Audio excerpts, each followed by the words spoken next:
안녕하세요. 저는 오늘 하루도 죽지 못해 살고 있는 한 가정의 주부입니다. 이제 제 나이도 60이 넘어가는군요. 그동안 별일 다 겪었지만 30년 전 제가 겪었던 일은 지금도 잊혀지지가 않습니다. 그때 저희 가족은 여름 휴가로 가평에 놀러가게 되었습니다. 햇볕이 좋은 맑은 날씨에 길거리에 팔고 있는 옥수수를 사서 먹으며 즐거운 휴가의 분위기를 느끼면서 펜션에 도착을 했습니다. 간단하게 짐 풀고 물놀이를 즐기며 놀다 보니 하루가 빠르게 흘러가 어둑해지는 저녁이 되었습니다.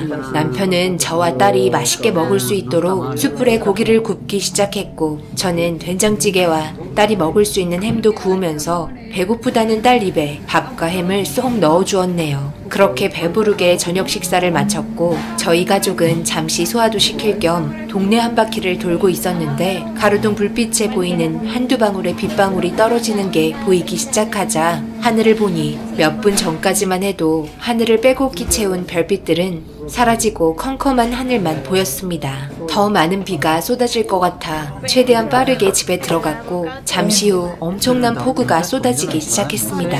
앞이 안 보일 정도로 굵은 빗방울이 내리기 시작하면서 휴가 온 저희는 아쉬움에 창문만 보고 있었네요. 그렇게 아침에 일어나 보니 보슬비가 내리긴 했지만 거의 비가 그친 상태였고, 딸은 잠시 밖에 나가고 싶다며 아침 일찍부터 일어나 펜션 주인이 키우는 강아지인지 꼬리치고 있는 계집을 보며 저를 보채기 시작했습니다. 결국 멀리 가지 말라고 말을 함과 동시에 급하게 밖으로 뛰어나갔습니다. 남편은 짐을 싸고 있었고, 저는 아침을 준비하며 강아지와 함께 놀고 있는 딸을 불렀는데, 몇 번을 불러도 아무런 대답이 없길래 이상해서 밖으로 나가보니 어딜 갔는지 방금 전까지만 해도 있던 딸이 없어졌습니다. 너무 놀라 남편을 불렀고 주변을 뛰어다니며 정신없이 찾아다녔지만 결국 찾지 못했습니다. 아침에 딸과 나눈 몇 마디의 대화가 마지막일 거라고 전혀 생각하지 못한 저는 오열하다 정신을 잃었고, 결국 그때 당시 6살이었던 딸은 저희 곁으로 다시는 돌아오지 못했습니다.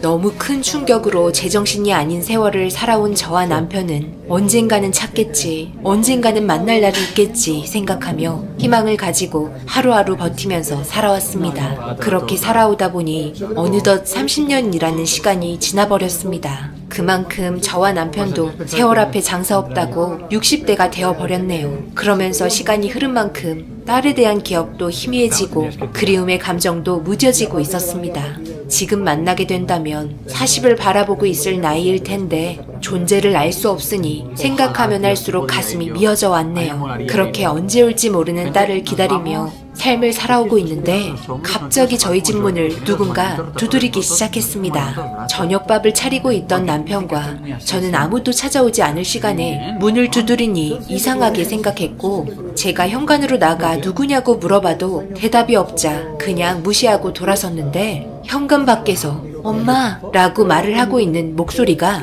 제 귓가에 맴돌았습니다. 저는 순간 몸이 멈추었고 엄마라고 들렸던 목소리에 제 심장이 뛰기 시작했습니다. 너무 놀라 급하게 현관문을 열었고, 제 앞에 서 있던 여자는 저를 보면서 눈물을 흘리며 엄마라고 외치고 있었습니다. 갑작스럽게 저희 집에 찾아온 여자를 보곤 당황도 하였고 긴가민가한 상태로 아무 말 없이 얼굴을 보고 있는데, 뒤이어 남편도 달려나오자 남편을 보고 아빠! 라고 말을 하며 눈물을 흘리고 있었습니다. 현관 앞에 우두커니 서 있게 할 수 없어 일단 집으로 들어오게 했고, 마침 저녁을 먹으려고 준비하고 있었기 때문에 셋이서 저녁을 먹게 되었습니다. 남편과 저는 너무 놀라 셋이서 밥을 먹고 있으면서도 너무 얼떨떨했고, 일단 밥부터 먹고 천천히 대화해보기로 했습니다. 밥이 코로 들어가는지 입으로 들어가는지 모를 정도로 딸이라고 찾아온 여자의 얼굴을 보느라 정신이 없었고, 그렇게 식사를 마치고 과일을 먹으며 하나하나 물어보기 시작했습니다. 우리 집은 어떻게 알고 찾아온 거니? 지금까지 이사 안 간 이유가 언젠가는 찾아오겠지 생각하며 기다리긴 했는데, 지금은 예전의 기억이 잘 떠오르진 않지만 엄마랑 어렸을 때 펜션에 놀러가서 강아지랑 놀고 싶다고 말했는데, 그때 옆에 지나가는 강아지 보고 뒤따라 가다가 산속으로 들어가게 되면서 길을 잃어버렸어요. 다시 부모님이 있는 쪽으로 돌아가려 했지만 너무 멀리 와버린 건지 찾으려고 하면 할수록 점점 더 깊은 곳으로 들어갔고 날이 어둑해지고 지치게 되면서 정신을 잃었는데 눈을 떠보니 어느 할머니 집에 있었어요. 깨어난 저를 보고 음식을 챙겨주셨고 그렇게 부모님을 찾아준다는 할머니의 말에 함께 지내게 되었죠. 정말 잘해주셨고 부모님이 오실 때까지 매일 눈물을 흘리며 기다렸는데 할머니께서 부모님이 사고로 세상을 떠나셨다는 말을 하면서 저를 키워주셨어요. 그때 당시 너무 어렸던 저는 잘 몰랐기 때문에 혼자 계셨던 할머니 밑에서 자라오기 시작했어요. 할머니는 외로웠던 자기 옆에 있어줘서 고맙다며 항상 말해줬던 게 기억나네요. 정말 잘해주셨는데 할머니께서 몸이 많이 안 좋으셨는지 저는 결국 고아원에 들어가 성인이 될 때까지 살다 보니 어렸을 적 엄마가 주소를 말해줬던 게 어렴풋이 성수동이라는 동네와 저희 집이 흰색 주택으로 되어 있다는 것만 기억해 시간이 될 때마다 그런 곳 위주로만 돌아다니면서 동네 주민분들 중 연세 드신 분들에게 돌아가신 부모님 관련된 소식을 듣고 싶어 물어보며 돌아다니며 세월을 보냈는데 동네 주민분들과 대화를 하던 중 그때의 일들을 기억하고 계시는 할머니를 만나게 되면서 부모님께서 살아계시다는 말을 듣게 되었고 여기까지 오게 되었어요. 이 말들을 듣고 있는데 저는 눈물을 흘리고 말았습니다. 과거의 상황들이 하나도 틀리지 않았습니다. 그렇게 바라고 바라던 딸의 얼굴을 볼 수 있었다는 거에 너무 감사했습니다. 동네 주민분들이야 워낙 저희 가정사를 잘 알고 계신 분들이 몇 분 있었기 때문에 그분들 중 한 분과 만나게 된 것 같아 너무 감사했습니다. 더 이상 다른 건 물어볼 필요도 없었습니다. 과거의 일들이 모두 생생하게 떠오르기 시작했고 그때의 미안함 때문에 저는 제 딸의 손을 잡고 고개를 떨구며 아무 말도 할 수가 없었습니다.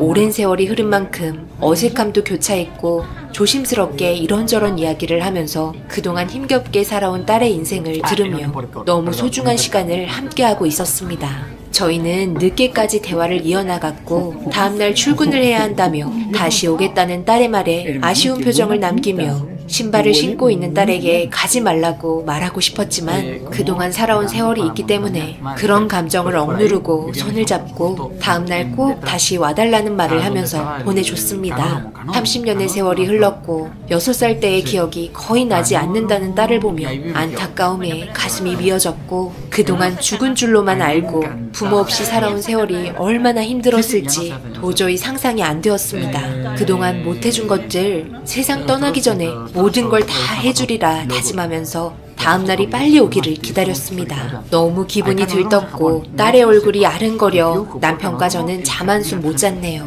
딸은 매일 저녁 저희 집에 찾아왔고 주말의 경우 아침부터 와서 함께 시간을 보내줬고 마음이 너무 앞선 저는 그동안 해주지 못했던 것들 해주려고 모든 걸 다 내어주었습니다. 힘들게 일하며 퇴근 시간에나 볼 수 있는 게 싫어 해줄 수 있는 게 금전적으로 지원해주는 것밖에 없어 딸에게 카페 하나 차려줬고 매일을 카페에서 시간을 함께 보냈네요. 그리고 살던 집에 어렸을 적 딸의 방을 다시 리모델링해서 모든 걸 다시 새롭게 시작하며 서로가 점점 안정이 되고 자리가 잡힌 줄 알았는데 하나의 문제가 있었습니다. 예전부터 만나왔다던 남자가 있는데 정리했다고 말은 했지만 밤늦게 전화 오고 밖에서 통화하고 싸우는 소리가 들리다 보니 신경에 거슬리기 시작했습니다. 그런데 저녁에 볼일을 보고 카페에 들어갔는데 딸이 말했던 그 남자와 단둘이 대화를 하고 있는 것 같았습니다. 저는 밖에서 그 남자가 나오기만을 한참 동안 기다렸고 밖으로 나오자마자 그 남자에게 다가가 경은이 엄마라는 말을 하면서 따로 대화하기를 원한다며 다른 카페로 자리를 옮겼습니다. 그리고 딸에게 빚이 있다는 걸 듣게 되면서 갚지 않고 계속 도망치길래 정신적으로 너무 힘들다며 나중에 자기도 무슨 짓을 저지를지 모르니 엄마라면 대신 빚을 갚아달라고 저에게 화를 내기 시작했습니다. 이런 문제를 30년 만에 만나게 된 부모에게 말하지 못한 건 당연하다고 생각해 이 남자에게 빌린 돈 1억을 대신 갚아줬습니다. 경은이와 결혼할 줄 알고 장사한다는 거 모자란 보증금 빌려줬는데 나중에 원금까지 다 까먹었다며 돈은 받았으니 다시는 찾아오지 않겠다는 말을 하면서 상황을 마무리 지었습니다.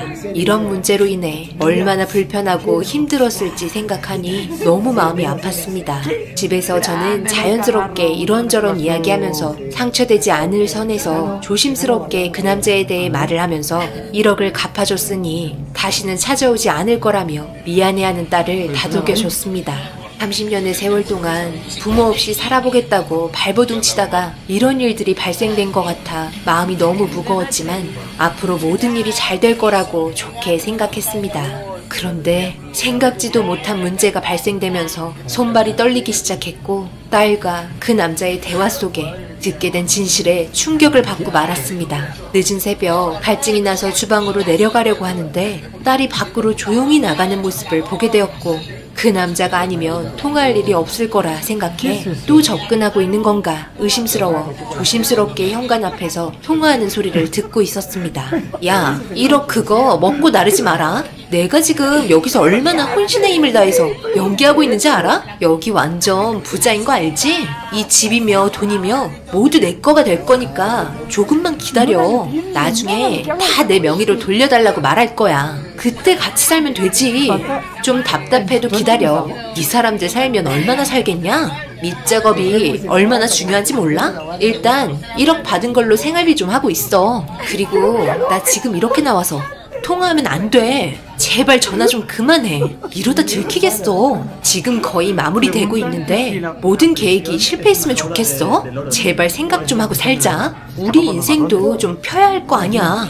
의심을 사게 되면 나중에 유전자 검사하자고 할지도 모르잖아. 그럼 빼박이야. 내가 전화할 때까지 무조건 기다려. 그럼 끊는다. 이 말들을 현관 앞에서 듣고 있는데 몸이 굳어 움직이지도 않았습니다. 저는 몸을 피할 힘도 없어 딸이 보이지 않는 곳에 주저앉아 숨었고 방에 들어간 모습을 확인한 후 저도 힘들게 방으로 들어갔습니다. 도저히 믿을 수 없는 말들을 듣게 되면서 무서움에 자고 있는 남편을 깨워 이 사실을 말하려 했지만 받아들이기가 너무 힘들었네요. 그만큼 기다려온 딸인데 아니었다고 돈 때문에 접근한 거라고 말을 하면 분명 쓰러지고 말 겁니다. 저도 지금 힘겹게 정신 붙들고 있는데 혈압이 높은 남편은 아마 이번 일이 밝혀지면 세상을 떠날 수도 있을 것 같다는 불안감에 모든 상황 조용히 해결해야겠다 생각했고 다음날 남편과 저에게 애교 부리며 딸 행세를 하고 있는 의문의 여자에게 아무렇지도 않게 평상시 때처럼 행동했습니다. 이 여자가 계획한 것처럼 그냥 우리가 세상을 떠날 때까지 조심이라도 하면 될 것을 이런 사실을 걸려서 또 다른 상처를 줬다는 게 버티기가 너무 힘들었네요. 남편은 출근하고 의문의 여자도 카페로 출근을 했습니다. 저는 친구들 만나야 한다며 저녁에 카페에 들린다고 웃으면서 말했고 아무도 없는 집에 혼자 남아 의문의 여자 방에 들어가 바닥에 떨어진 머리카락들을 주워서 유전자 검사를 진행했습니다. 통화 속에 나온 진실에 유전자 검사할 필요도 없었지만 그래도 믿기 싫어 확인해보고 싶었습니다. 집에 돌아와 한참을 멍하니 있으면서 함께 찍었던 사진들과 추억이 모두 거짓이었다니 생각하며 핸드폰에 담긴 추억들을 보며 한참을 울었고 저녁이 되고 길 건너편에서 열심히 웃으며 일을 하고 있는 의문의 여자를 보고 있으니 그냥 이대로 살까? 딸로 받아들이고 살까? 다시 예전으로 돌아가기 싫다. 이대로 모른 척하고 살다가 세상 떠났으면 좋겠다는 생각이 들었습니다.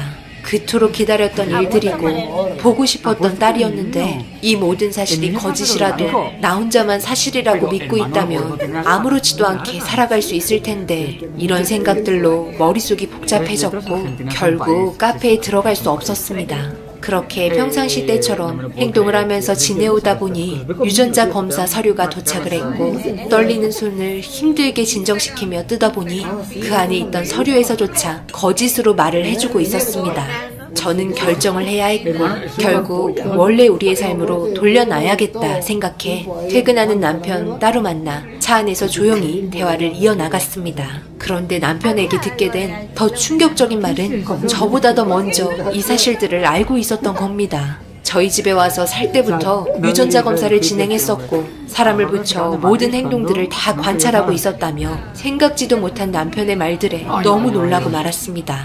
제가 그토록 보고 싶어 했던 딸이었기 때문에 차마 말을 할 수 없었다며 정신적으로 힘들어할 저를 생각해 진실이 드러날 때까지 기회를 엿보고 있었다고 대화를 이어나갔습니다. 결국 남편과 저와 둘 다 의문의 여자가 돈 때문에 저희한테 접근한 걸 알게 되었고, 남편은 벌써 경찰에게도 이 사실들을 말해놓은 상태로 기회만 엿보고 있었던 겁니다. 그렇게 형사분들과 함께 집에 들어갔고, 반갑게 웃으면서 저를 맞아준 딸이라고 생각한 의문의 여자의 팔에 수갑이 채워지면서 모든 상황은 종결되었습니다. 그리고 뒤이어 저와 만났던 그 남자 또한 잡히게 되면서 너무나 저희 과거를 잘 알고 있었던 의문의 여자의 입에서 나온 말들은, 제가 동네에서 지인들과 만나면 과거 딸과 헤어졌던 일들을 자주 말을 하면서 지내왔기 때문에 그런 말들을 녹음하고 계획해서 범행을 저질렀다고 털어놨습니다. 제 입에서 나온 말들로 계획했다는 거에 너무 놀랐고, 그 여자와 남자는 사기죄로 구속 조치가 이루어졌네요.